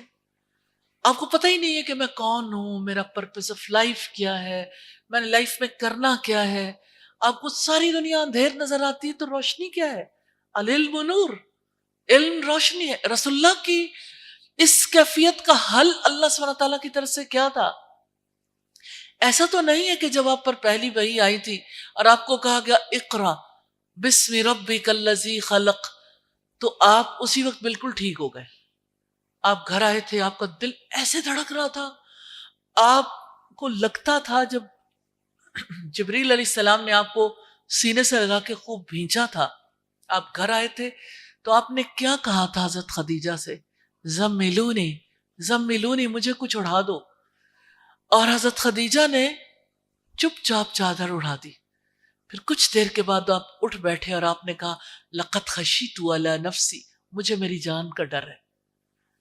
اتنی زیادہ کیفیت آپ کی عجیب تھی پڑھنے کے باوجود کہ مجھے میری جان کا ڈر ہے. ایسے میں کسی سائیکالوجسٹ کی ضرورت نہیں ہوتی، ایسے میں حضرت خدیجہ جیسے پارٹنر کی ضرورت ہوتی، کسی سولے فرد کی ضرورت ہوتی ہے جو یہ کہہ سکے کلا واللہ ما یخزی کلا ہوا بدا. لیکن شخص بھی تو رسول اللہ جیسا ہو. ہرگز نہیں، اللہ کی قسم اللہ تعالیٰ آپ کو کبھی رسوا نہیں کرے گا. ڈر لگتا ہے نا انسان کو اپنی رسوائی سے، لوگ کیا کہیں گے. ڈر لگتا ہے نا انسان کو اپنے غم سے کہ اس غم میں میری کیا کیفیت ہو جائے گی، میں کس حال کو پہنچ جاؤں گی. تو حضرت خدیجہ نے کہا تھا 5 باتیں کہی تھی، ایک بات بھی کافی ہو جاتی ہے. ایک بات ریلی اگر آپ اس پہ غور کریں گے آپ کسی اور ہی دنیا میں پہنچ جائیں. حضرت خدیجہ نے کہا تھا انک لتصل الرحم، کہ آپ رشتہ داریوں کو جوڑتے ہیں، اللہ آپ کو کبھی رسوا نہیں کرے گا. پھر انہوں نے کہا تھا کہ آپ مہمان نوازی کرتے ہیں، اللہ آپ کو کبھی رسوا نہیں کرے گا. آپ درماندوں کو کما کر دیتے ہیں، محروم مجبور لوگ، بیوائیں، یتیم، آپ ان کا خیال رکھتے ہیں، اللہ آپ کو کبھی رسوا نہیں کرے گا. پھر انہوں نے کہا کہ جب لوگ حق کے معاملے میں مسائل کا شکار ہوتے ہیں آپ ان کی مدد کرتے ہیں، اللہ آپ کو کبھی رسوا نہیں کرے گا. پھر بھی آپ کی کیفیت ٹھیک نہیں ہوئی. پہلی اقرا سے، دوسری بار کاؤنسلنگ، تیسری بار وہ ان کو لے کر ورقہ بن نوفل کے پاس گئی، کیونکہ سمجھ نہیں آ رہی ہوتی نا، کیفیت جو ہے وہ آسانی سے نہیں بدلتی. تو ورقہ بن نوفل نے جب ساری کہانی سنی تو کہا کاش میں اس وقت جوان ہوتا، میں آپ کی مدد کر سکتا اس وقت جب آپ کی قوم آپ کو نکال دے گی. تو رسول اللہ کو یقین ہی نہیں آیا. آپ نے پوچھا کیا مجھے نکال دیں گے؟ وہ تو مجھے صادق اور امین کہنے والے مجھے نکالیں گے. تو انہوں نے کہا اس جیسا پیغام لے کر جب کبھی کوئی آیا ہے اس کے ساتھ ایسا ہی معاملہ کیا گیا. پھر نبی کریم آ گئے واپس، کیفیت پھر بھی ٹھیک نہیں ہوئی. 3 دفعہ ایسا معاملہ ہوا لیکن پھر بھی آپ صلی اللہ علیہ وسلم عجیب کیفیت میں تھے. پھر آپ انتظار میں تھے کہ فرشتہ دوبارہ آئے، مجھے دوبارہ پتا چلے اللہ تعالیٰ کیا کہتے ہیں. پھر وہی نہیں آتی تھی، اس کا غم لگ گیا. کبھی کسی پہاڑ پر چڑھ جاتے کہ اپنے آپ کو نیچے گرا لیں، کبھی آپ باہر نکل جاتے تھے لیکن کہیں قرار نہیں ملتا تھا. پھر اللہ سبحانہ تعالیٰ کی طرف سے ایسا ہوا کہ آپ پہاڑ سے اترے، وادی میں گزر رہے تھے تو آپ نے دیکھا زمین اور آسمان کے درمیان وہی فرشتہ بیٹھا ہے اور آپ سے انہوں نے جب آپ نے دیکھا آپ کا دل پھر ویسے ہی دھڑکنا شروع ہو گیا. آپ کو پتہ ہے انگزائٹی میں انسان کی کیا کیفیت ہوتی ہے. آپ تیز قدموں سے چلتے چلتے گھر آئے اور آپ نے حضرت خدیجہ سے کہا دس سیرونی مجھے کچھ اڑھا دو. تو حضرت خدیجہ نے ایک بار پھر موسم بدل چکا تھا آپ کے اوپر اسی طرح کپڑا ڈال دیا اور پھر حضرت جبریل علیہ السلام آئے اور آپ سے کہا ریلی یہی ڈپریشن کا علاج ہے. یا ایھا المدثر قم فانذر، اے اوڑھنے لپیٹنے والے اٹھو اور لوگوں کو خبردار کرو. جس کسی کو ڈپریشن ہے چیلنج ہے اللہ کے لیے نکلو، ڈپریشن نہیں رہے گا. یا ایھا المدثر قم فانذر، اٹھو اور لوگوں کو خبردار کرو. وَرَبَّكَ فَكَبِّرْ، اپنے رب کی بڑائی بیان کرو، اللہ کی بڑائی. وَثِيَابَكَ فَطَهِّرْ، اپنے کپڑے پاک رکھو. وَالرُّجْزَ فَاهْجُرْ، گندگی سے دور رہو، بتوں کی عقیدے کی گندگی سے. وَلَا تَمْنُنْ تَسْتَكْثِرْ، زیادہ حاصل کرنے کے لیے کسی پر احسان نہ کرو. اللہ اکبر، یہ اتنا بڑا پیکج ہے، اس پہ آپ غور کریں، سمجھیں. اصل چیز یہ ہے کہ لوگوں کے اندر ہالونیس ہے. حافظ ابن قیم کہتے ہیں الوابل السیب میں کہ جیسے انسان کو بھوک لگتی ہے تو اس کے پیٹ میں ایک خلا پیدا ہو جاتا ہے، اسی طرح سے انسان جب اپنے رب کی یاد سے دور ہوتا ہے تو اس کے اندر ایک خلا پیدا ہو جاتا ہے. اس خلا کو اللہ کی یاد کے سوا کوئی چیز دور نہیں کر سکتی. کسی نے مجھ سے کہا کہ میرا بچہ پیدا ہوا اور مجھے پوسٹ پارٹم ڈپریشن ہو گیا. ڈاکٹرز کہیں ڈپریشن کی میڈیسن آپ لے لو، آپ نیند کے لیے میڈیسن لے لو، کیونکہ نیند نہیں آتی تھی انہیں. تو کہتی ہیں کہ مجھے ڈاکٹرز نے جب کہا تو میں نے کہا مٹی سے بنی میڈیسن کھا کے میرے لیے آپ نے یہی سجیسٹ کیا نا میں سوئی رہوں، کیونکہ بغیر اس مٹی کے مجھے نیند نہیں آئے گی. تو مٹی بڑی ہے یا کلام بڑا ہے؟ اللہ کا نام بڑا ہے. میں دیکھوں گی کہ اللہ کا ذکر مجھے ٹھیک کرتا ہے یا آپ کی میڈیسن جو ہے لوگوں کا ڈپریشن کو دور کرتی. کہتی کہ میں نے اللہ سبحانہ تعالیٰ کا ذکر زیادہ کرنا شروع کر دیا. میرے اوپر کہتی ہیں کہ بہت مشکلات تو آئیں، کیونکہ ظاہر ہے کہ اس کیفیت سے نکلنا آسان نہیں ہوتا، لیکن کہتی ہیں کہ ہر آنے والے دن پہ میری کیفیت بدلتی گئی اور آلموسٹ کوئی 1 مہینے کے بعد میں اپنے گھر میں تھی. پہلے تو میں باہر بھی نہیں جا سکتی تھی، مجھے ڈر لگتا تھا، خوف بہت زیادہ تھا. پھر میں اپنے گھر سے نکلی، جب میں اپنے سٹی سے نکلی تو میرے وہ جو ٹیبوز تھے وہ ٹوٹنا شروع ہو گئے. تو مجھے کسی نے کہا کہ آپ اب جو ہے نا چھوٹی چھوٹی ایسی شارٹ ٹرم ہوپس لیں جس سے آپ اس کیفیت سے نکل جائیں، کوئی اچیومنٹ کا احساس ہو. کہتی ہیں کہ میں نے لوگوں کو چھوٹی چھوٹی جو باتیں مجھے پتا تھی میں نے سکھانا شروع کر دی، اور اس میں مجھے اتنا لطف آیا لوگوں کو دعوت دیتے ہوئے. میں نے خود قرآن پڑھنا شروع کی، لیکن مجھے جو بات پتہ چلتی تھی میں فوراً دوسروں کو بتاتی تھی. اللہ سبحانہ تعالیٰ نے مجھے بالکل اس سے نکال دیا.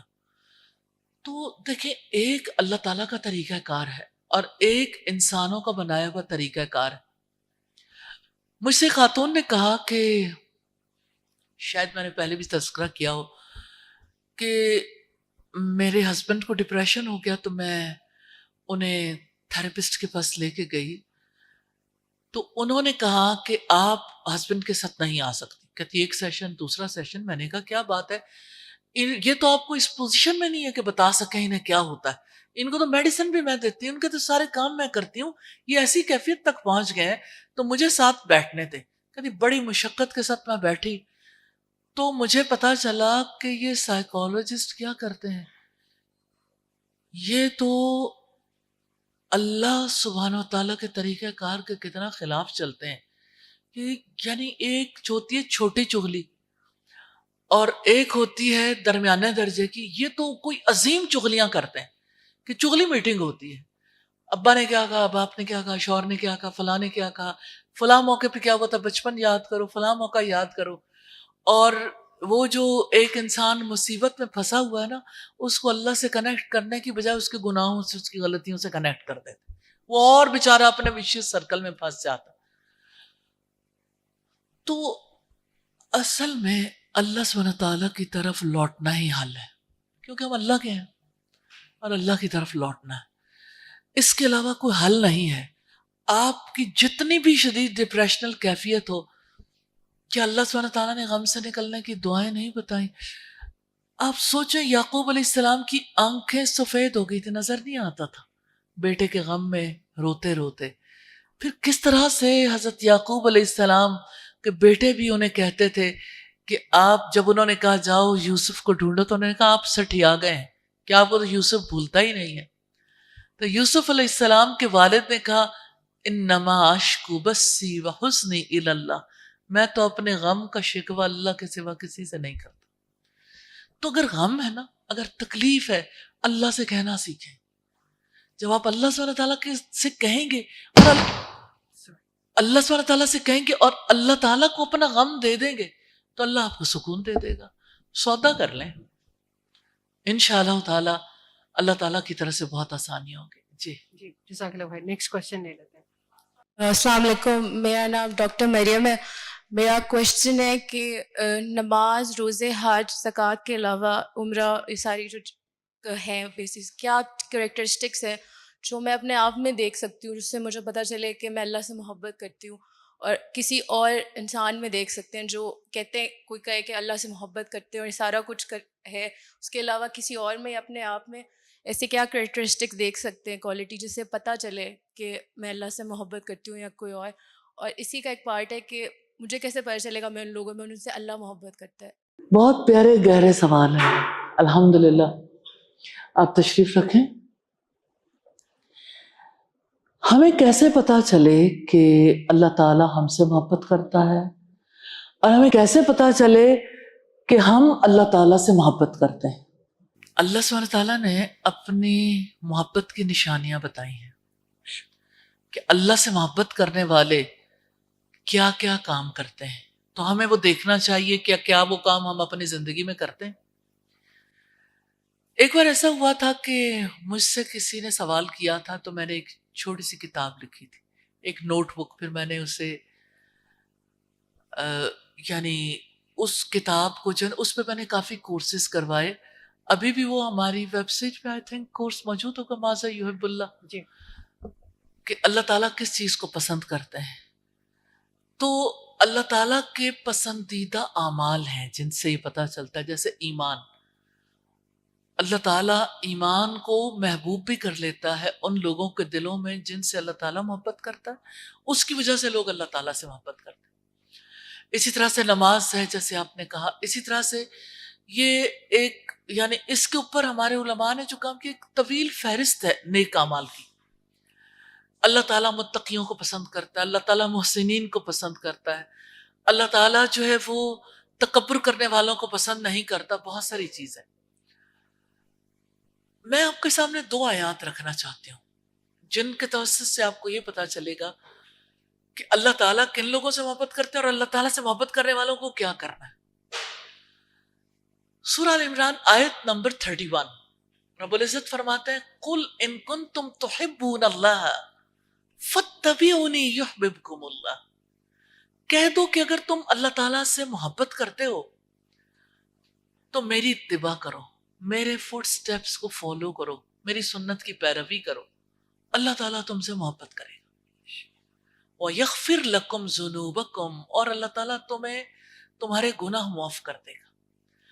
تو جو اللہ سبحانہ تعالیٰ سے محبت کرتا ہے، اللہ تعالیٰ نے شرط لگائی ہے تمہیں اللہ سبحانہ تعالیٰ کی محبت تب ملے گی، تمہاری مغفرت تب ہوگی جب تم میرے نبی کے طریقے اپناؤ گے، میرے نبی کے پیچھے پیچھے جیسے انہوں نے زندگی گزاری.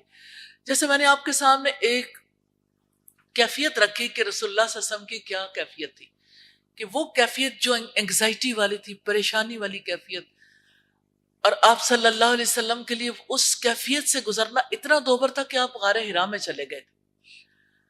تو ایسی کیفیت ہوتی ہے نا جب یعنی انسان ایسی انگزائٹی کی فیز میں ہوتا ہے، تو ہم نے اس کا حل کہاں سے دیکھا؟ کہ اللہ سبحانہ تعالیٰ نے کیا حل بتایا اور اپنے رسول کی حیات سے دیکھا. اور اس کے علاوہ آپ صلی اللہ علیہ وسلم سے ہمیں بہت ساری دعائیں بھی ملتی ہیں غم اور ڈپریشن کو دور کرنے کے لیے. تو ابھی چونکہ بات کر رہے ہیں اللہ تعالیٰ سے محبت کی، تو اللہ سے محبت کے لیے سادہ طریقہ ہے، اس کے بعد آگے بہت یعنی اس کے وسیع میدان ہے کہ رسول اللہ کو فالو کرنا ہے حیات میں، کہ جو انہوں نے کیا بس اپنی حیات میں ویسے کام کرنے کی کوشش کرنی. اینڈ یو نو کہ رسول اللہ صلی اللہ علیہ وسلم نے حیات اگر اللہ سبحانہ تعالیٰ کے نام لگائی تھی تو ان کی زندگی کا سب سے بڑا مشن اللہ کے کلام کو پہنچانا تھا. اور میں یہ سمجھتی ہوں کہ ہم جتنی نمازیں پڑھ لیں، روزے رکھ لیں، حج کر لیں، زکوٰۃ دے دیں، بڑے سے بڑا نیک کام کر لیں، ہمیں کیا نہیں دیکھنا چاہیے؟ قرآن سیکھنا، سکھانا اور دنیا بھر تک پہنچانا ہی ہمارا مشن ہے. ہم اس مشن پر کتنا کام کر رہے ہیں تو ہمیں پتہ چلے گا کہ ہم مشنری نہیں ہیں جیسا مشنری ہمیں ہونا چاہیے، جس کی وجہ سے جو پوٹینشل، جن کے اندر نیکی کا بہت پوٹینشل ہوتا ہے نا، وہ ایک اور فیز میں جاتے ہیں. اور یہ اللہ تعالیٰ کا پیار ہے. اللہ تعالیٰ بھی اس کیفیت سے پھر نکالتے ہیں، ڈالتا بھی وہی ہے، نکالتا بھی وہی ہے. کیونکہ جو اللہ سبحانہ تعالیٰ سے محبت کرتا ہے اس کو اللہ تعالیٰ کبھی ضائع نہیں کرتا. اللہ تعالیٰ جب یہ کہتا ہے نا ان اللہ لا یضیع اجر المحسنین، اللہ کبھی نیک لوگوں کے اجر کو ضائع نہیں کرتا. تو اللہ تعالیٰ کبھی بھی ایسے لوگوں کو ضائع نہیں کرتا جو اس سے محبت کرتے ہیں، جو نیک اعمال کرتے ہیں. دوسری آیت جو میں آپ کے سامنے رکھنا چاہتی ہوں، سورۃ توبہ آیت نمبر 24. اللہ سبحانہ تعالیٰ نے اس آیت میں ہمیں بتایا ہے کہ آپ اللہ سبحانہ تعالیٰ سے محبت کرنے کے لیے اپنی لائف کی پرائورٹیز کو چینج کر لو.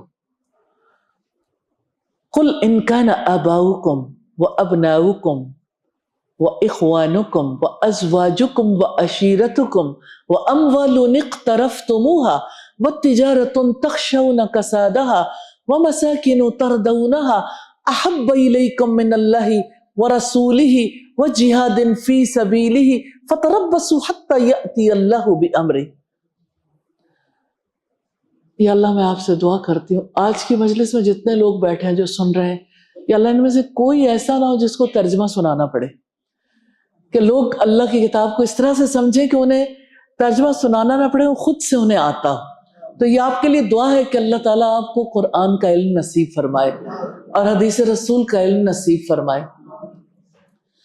تو اللہ سبحانہ تعالیٰ کہتے ہیں کہ کہہ دو اگر تمہارے باپ، تمہارے بیٹے، تمہارے بھائی، تمہاری بیویاں، تمہارے کنبے قبیلے کے لوگ، تمہارے وہ مال جو تم نے کمائے ہیں، تمہارے وہ بزنس جن کے ماند پڑ جانے سے تم ڈرتے ہو، تمہارے وہ گھر جو تمہیں بے حد عزیز ہیں، احب الیکم من اللہ، اگر تمہیں اللہ تعالیٰ سے زیادہ محبوب ہیں. 5 رشتے، اوپر والے آبا، نیچے والے ابنا، برابر والے اخوان، اور لائف پارٹنر ازواج، اور باقی کنبے قبیلے کے لوگ. اس سے باہر رشتے ہی نہیں ہیں. یعنی اسی قبیل میں رشتے آتے ہیں نا، کہ اگر آپ کے 5 طرح کے رشتے آپ کو اللہ تعالیٰ سے زیادہ محبوب ہیں. 3 طرح کی وہ چیزیں جس میں انسان کا دل لٹکتا ہے، انسان کا مال ہے، اس کا بینک بیلنس ہے، اس کا بزنس ہے اور اس کا گھر ہے. احب الیکم من اللہ ورسولہ وجہاد فی سبیلہ. ہو سکتا ہے کہ اللہ کی محبت آپ کو ان سارے رشتوں سے عزیز ہو، اور یقیناً ہوگی. ہو سکتا ہے کہ آپ کو اللہ کی محبت مال سے زیادہ عزیز ہو، اپنے گھر سے بھی زیادہ عزیز ہو، اپنے بزنس، اپنے کام سے بھی عزیز ہو. یہ میری فیلنگز ہیں کہ آپ کی زندگی میں یہ کرائسس نہیں ہے. اللہ کی مہربانی سے ایسا ہو سکتا ہے کہ آپ کو اپنے رشتے، اپنا مال، اپنا گھر، اپنا بزنس رسول اللہ سے بھی زیادہ عزیز نہ ہو. اور یہ ہے کہ آپ اللہ اور اس کے رسول سے محبت کرتے ہیں. لیکن تیسری بات، وجہاد فی سبیلہ، اور اللہ کی راہ میں جو سٹرگل ہے اللہ سبحانہ تعالیٰ کے دین کو پہنچانے کے لیے، اگر یہ آپ کی لائف میں ٹاپ پریورٹی پہ نہیں ہے، فتربصوا حتی یأتی اللہ بامرہ، پھر انتظار کرو یہاں تک کہ اللہ تعالیٰ اپنے عذاب کا فیصلہ لیا ہے۔ آپ سورہ توبہ جا کے پڑھیے گا تو 3 کام ہے، اللہ سے محبت کے ساتھ اس کے رسول سے محبت، اور اس کے دین کے لیے صرف محبت نہیں ہے، سٹرگل، ایسی سٹرگل کہ جس میں انسان اپنی جان، اپنا مال، اپنی اولاد، اپنا سب کچھ جھونک دے۔ میں یہ سمجھتی ہوں کہ یہاں پر کافی کمی ہے کہ ہم اس دین کو یعنی جس طرح سے پہنچانے کا حق ہے، سیکھنے اور سکھانے کا حق ہے، یہاں کمی کرتے ہیں۔ یہ مشن ہے نا رسول اللہ کا۔ طائف کیوں گئے تھے رسول اللہ؟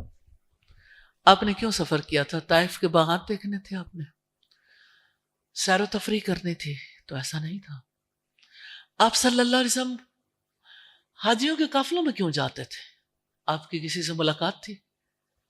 آپ کو کیا ضرورت تھی؟ آپ اپنے گھر میں چین سے نہیں بیٹھ سکتے تھے بچوں کے ساتھ، اپنے گھر والوں کے ساتھ؟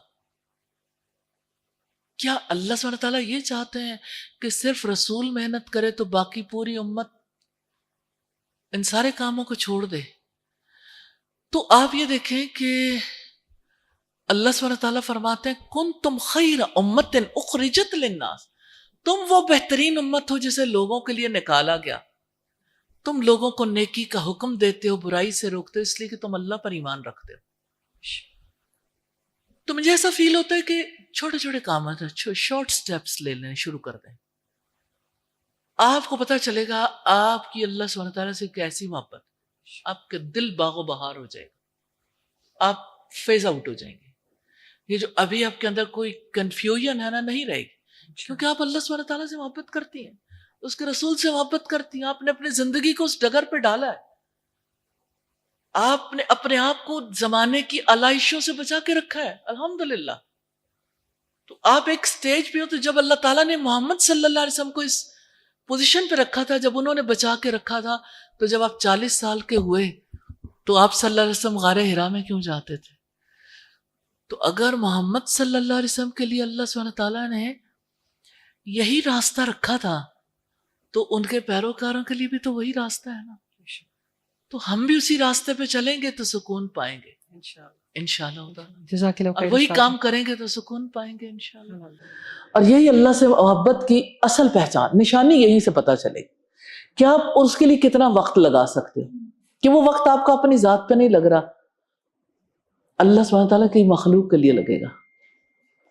وہ مال آپ کا اپنے لیے نہیں، محض مخلوق کے لیے، اور وہ مال اپنے لیے نہیں، اللہ کے دین کے لیے۔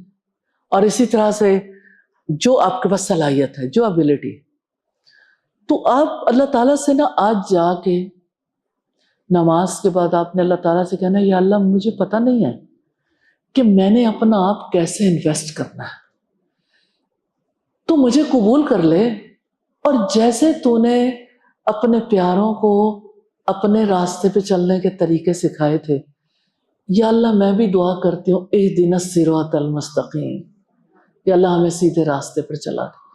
تو آپ دیکھیے گا آپ کی کیفیت بدل جائے گی انشاءاللہ۔ بارک اللہ فیک۔ جی السلام علیکم، میرا نام عائشہ ریاض ہے، میں پنجاب یونیورسٹی سے ہوں۔ میڈم میرا یہ سوال ہے آپ سے، بظاہر لوگوں کو لگ رہا ہوتا ہے ہم لوگ بڑے کامیاب ہیں، ہم ٹاپ کر رہے ہیں، ہم بہت اچھی جگہ پہ جاب کر رہے ہیں، بہت اعلیٰ ہم زندگی گزار رہے ہیں، لیکن در حقیقت یا دراصل ہم لوگ اندر ہی اندر ایک پشیمانی کا شکار ہوتے ہیں، ہم پریشان ہوتے ہیں بوجھل دل کے ساتھ۔ تو اس صورت حال میں نہ نماز پڑھنے کا دل کر رہا ہوتا ہے، نہ قرآن کا دل کر رہا ہوتا ہے، نہ کوئی بھی حدیث سننے کا دل کر رہا ہوتا ہے۔ تو اس کیفیت سے اپنے آپ کو کیسے بچایا جائے اور کس طرح سے اس چیز کو آپ کہتے ہیں بوجھل دل کے ساتھ آپ کا دل نہیں چاہتا نماز پڑھنے، بوجھل کیسے ہوتے ہیں؟ میں یعنی آپ ناکامی کی اپن- صورت میں کہ جی لوگوں کو مل رہا ہے، لائک وہ فرسٹ آ رہے ہیں، ہم فیل ہو رہے ہیں اسی امتحان میں، تو لوگوں کی کامیابیاں ہاں دیکھ جی، کے اس اچھا ہمیں ٹھیک لگ ہے۔ رہا ہوتا ہے کہ اللہ تعالیٰ ہمیں بھول گیا ہے ناؤز باللہ، لیکن ہمیں پریشانی کا شکار اس وجہ سے ہوتا ہے کہ ہم کیوں پیچھے رہ گئے ہیں، یا ہم اس چیز کو ڈیزرو نہیں کرتے تھے۔ تو اس کو جب کیفیت اکٹھی ہوتی ہیں تو وہ پریشان ہے۔ کمپیریزن ٹھیک ہو گیا۔ اللہ سبحانہ تعالیٰ نے قرآن مجید کی سورہ البقرہ میں فرمایا، اس چیز کی تمنا نہ کرو جو اللہ سبحانہ تعالیٰ نے دوسروں کو تم پر فضیلت دی ہے، وَاسْأَلُ اللَّهَ مِنْ فَضْلِهِ، اللہ سے اس کا فضل مانگو۔ جب آپ کمپیریزن کریں گے کہ یا اللہ تو نے اس کو دیا مجھے نہیں دیا، اسٹریٹ نکال دیا کمپیریزن سے، کمپیریزن سے نکال دیا۔ جب اللہ سبحانہ تعالیٰ نے آپ کو جو کچھ دیا ہے اس پر غور کریں گے، این اس موقع پر جب ابلیس آپ کے دل میں وسوسہ ڈالے، آپ اس موقع پہ غور کریں گے کہ اللہ تعالیٰ نے مجھے کیا کچھ دیا۔ آپ کو صحیح دماغ دیا، جبکہ مینٹل ہیلتھ بہت متاثر ہے لوگوں کی۔ آپ کی آنکھیں صحیح دیکھتی ہیں، آپ کے کان صحیح دیکھتے ہیں، آپ کی زبان صحیح بات چیت کرتی ہے، آپ کے اعضاء صحیح ورک کرتے ہیں، آپ کو اعلیٰ تعلیم دلوائی، آپ جو کچھ کر رہے ہیں اللہ سبحانہ تعالیٰ کی تقدیر کے مطابق، یہ اللہ کا فیصلہ ہے۔ تو دل کی عبادت ہے اللہ کے فیصلے پہ راضی ہونا، کہ میرے اللہ نے جو مجھے دیا یہ میرے اللہ کا فیصلہ، میں اس پہ راضی، اور اللہ سے دعا کریں یا اللہ مجھے راضی کر دے۔ دوسری بات کہ جو نہیں ملا اس کے بارے میں آپ اپنے آپ کو میسج دیں، یقیناً اس میں میرے لیے خیر ہے۔ اگر اس میں میرے لیے خیر ہوتی تو اللہ نے مجھے دے دینا تھا، اس میں میرے لیے خیر نہیں ہے، اس میں اس کے لیے خیر ہوگی، تو اس کو جو مل رہا ہے اس کا معاملہ اس کے ساتھ ہے، جو اللہ میرے ساتھ کر رہا ہے وہ میرے ساتھ ہے۔ تو مجھے تو اللہ سبحانہ تعالیٰ نے بہت اچھے حال میں رکھا ہے، تو جو اللہ تعالیٰ نے دے دیا میں نے اس پہ خوش رہنا ہے، اور میں نے اپنے دل سے اس کا عبادت گزار بننا ہے۔ یہ بہت بڑی عبادت، یہ بہت بڑی نیکی، اللہ کی رضا پہ راضی رہنا، ہر حال میں شکر ادا کرنا ہے۔ جی۔ استاد آپ کی اس مثال سے مجھے اپنی ایک استاد یاد آ گئی، ابھی پچھلے دنوں ان کی ڈیتھ ہوئی، اللہ تعالیٰ ان کو غریق رحمت کرے۔ جب میری والدہ کی ڈیتھ ہوئی تو ان کی مجھے تعزیت کے لیے کال آئی۔ پچھلے اسکول ایج کے بعد سے میں کبھی دوبارہ ان سے نہیں ملی تھی، لیکن مجھے یہ پتا تھا کہ وہ اسکول کے گھر قریب اسی گھر میں رہتی تھیں جس گھر میں ہم نے بچپن میں انہیں دیکھا تھا۔ بہت کوئی مالی وسعت بھی نہیں آئی تھی، کوئی حالات بھی نہیں بدلے تھے۔ جب میں نے ان سے پوچھا کہ آپ کا کیا حال ہے تو تقریباً 6-7 منٹ انہوں نے فون پہ شکر ادا کیا، اور اللہ کا میں کس بات پہ شکر ادا کروں، اللہ کا شکر ہے، یہ بھی اللہ کا شکر ہے۔ اور میں اگلے 6 مہینے ورطہ حیرت میں رہی، کیونکہ ہم دیکھتے ہیں کہ مالی اسباب، ہم بھی وہیں رہتے تھے، گھر بدل گئے، علاقے بدل گئے، سہولیات بدل گئیں، ماحول بدل گیا، بچوں کی کامیابیاں دیکھتے ہیں تو وہ بدل گیا۔ تو میں ان ساری 6 مہینے میرے ذہن سے ان کا شکر نہیں گیا کہ آخر وہ کیا چیز تھی جو ان کی زندگی میں مجھے بظاہر تو کچھ بھی بدلا ہوا نظر نہیں آتا تھا، لیکن اس قدر شکر۔ اور جب بھی میں ان کے لیے دعا کرتی ہوں تو میں ان کی اسی بات کو یاد کر کے دعا کرتی ہوں کہ یا اللہ وہ تیرے سے اتنی امید باندھتی تھیں، اور اس حال میں میں نے ان کو اتنا شکر ادا کرتے دیکھا ہے۔ تو آپ ان کی اپنی شان کے مطابق ان کا الفاظ درجہ جزاک اللہ خیر، اللہ سبحانہ تعالیٰ نے بھی اپنی کتاب میں یہی فرمایا، لَإِن شَكَرْتُمْ لَأَزِيدَنَّكُمْ، اگر تم شکر ادا کرو گے میں ضرور تمہیں زیادہ دوں گا۔ تو اللہ سبحانہ تعالیٰ سے وہ چیز مانگنی چاہیے جو لانگ لاسٹنگ ہے، کہ یا اللہ دنیا میں تو نے جو بھی دیا لیکن آخرت میں تو نے مجھے یہ اور یہ اور یہ سب کچھ دینا ہے، اور مجھے وہ کامیابی چاہیے جو کبھی ختم نہ ہو۔ اور اللہ کا وعدہ ہے نا کہ، اور اللہ تعالیٰ کہتے بھی ہیں کہ سب سے زیادہ مشکلات ان پر آئیں جو میرے راستے پہ تھے، اور پھر ان کے بعد جو ان کے راستے پہ تھے، اور جو مجھے استاذہ کے ساتھ زندگی گزارتے ہوئے بڑا قریبی طور پہ جانتے ہوئے بہت سال ہو گئے الحمدللہ، تو میں دیکھتی ہوں کہ مشکلات عام انسانوں سے بہت زیادہ آتی ہیں، اور جب آتی ہیں آزمائشیں تو اتنی بڑی بڑی ہوتی ہیں کہ سمجھ نہیں آتا، کہ کبھی کبھی انسان کہتا ہے کہ باقی تو سب دنیا گزار رہے ہیں آرام سے، آخر ان پہ آزمائش کا یہ سلسلہ کیوں نہیں ہوتا؟ تو جب بھی میں استاذہ سے کہتی ہوں کہ استاذہ یہ آزمائش کیوں، یہ ہم پہ کیوں آتی ہے، ایسا کیوں ہو جاتا ہے، تو وہ ہمیں ایک جملہ جو انہوں نے ابھی سیشن میں بھی کہا، وہ میرے کانوں میں ہر وقت گونجتا رہتا ہے، فائزہ ہمارا اس حالات میں رہنا ہی بہتر تھا، میرے اللہ کو پتہ ہے کہ میرے لیے یہ حالت بہتر تھی، تبھی تو میں نے اللہ کا کام کرنا تھا، میرے اللہ کو پتہ ہے کہ میرا اس حالات میں رہنا بہتر تھا۔ یہ جملہ اب کوئی بھی آزمائش آتی ہے نا تو الحمدللہ رب العالمین پہلی تھاٹ یہی ذہن میں آتی ہے، میرے اللہ کو پتہ ہے کہ میرا اس حال میں رہنا زیادہ بہتر تھا، یہ اس حال میں رہنے کی وجہ سے پتہ نہیں اللہ تعالیٰ نے مجھ سے کون کون سے کام لینے تھے۔ جزاک اللہ خیر استاذہ۔ دوسرا مجھے تو ہمیشہ یہ فیل ہوتا ہے کہ جب کبھی مشکل حالات ہوتے ہیں نا تو میرے ذہن میں ایک بات ضرور رہتی ہے، اس کے بعد زیادہ بڑی خیر ملنے والی ہے، اور میں نے کبھی دنیا کی خیر کی طرف نہیں دیکھا، کہ مجھے یہ پتا ہے کہ اللہ تعالیٰ نے